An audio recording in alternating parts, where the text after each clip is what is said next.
Presiden Amerika Serikat Donald Trump mengakui bahwa negaranya terlibat dalam persaingan geopolitik dengan Tiongkok. Meskipun AS masih menjadi negara dengan ekonomi terbesar di dunia, namun besar kemungkinan posisi tersebut bakal disalip oleh China. Di antara banyak kekhawatiran pemerintahan Trump adalah upaya agresif Tiongkok untuk melakukan dedolarisasi perdagangan global di pasar negara berkembang di mana Tiongkok memegang kendali.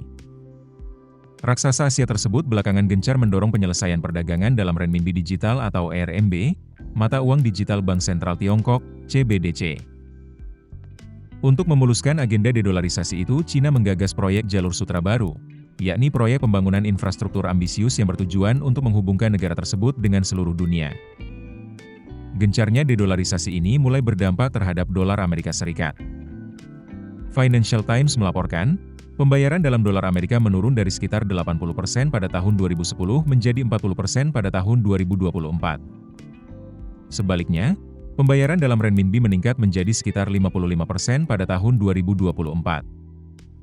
Merespon fenomena dedolarisasi ini, Trump resmi menandatangani undang-undang baru yang mengatur stablecoin, yaitu mata uang kripto yang nilainya dipatok terhadap dolar AS. Mengutip Reuters, langkah ini disebut sebagai tonggak penting yang bisa mendorong penggunaan kripto sebagai alat pembayaran dan transfer uang sehari-hari. Menteri Keuangan AS, Scott Bessent, menyebut aturan ini akan memperkuat posisi dolar sebagai mata uang cadangan dunia, memperluas akses ekonomi berbasis dolar, dan meningkatkan permintaan terhadap surat utang pemerintah AS, Treasury, yang menjadi jaminan stablecoin. Menurut Devi Lama, total kapitalisasi pasar stablecoin saat ini mencapai 263 miliar AS dolar. CEO Ripple, Brett Garlinghouse memperkirakan pasar stablecoin bisa mencapai 1 AS dolar triliun AS 2 triliun dalam beberapa tahun. Namun, masih harus dilihat apakah pertumbuhannya akan cukup untuk menantang upaya Tiongkok dalam melakukan dedolarisasi ekonomi global. Download aplikasi Kontan sekarang di App Store atau Play Store.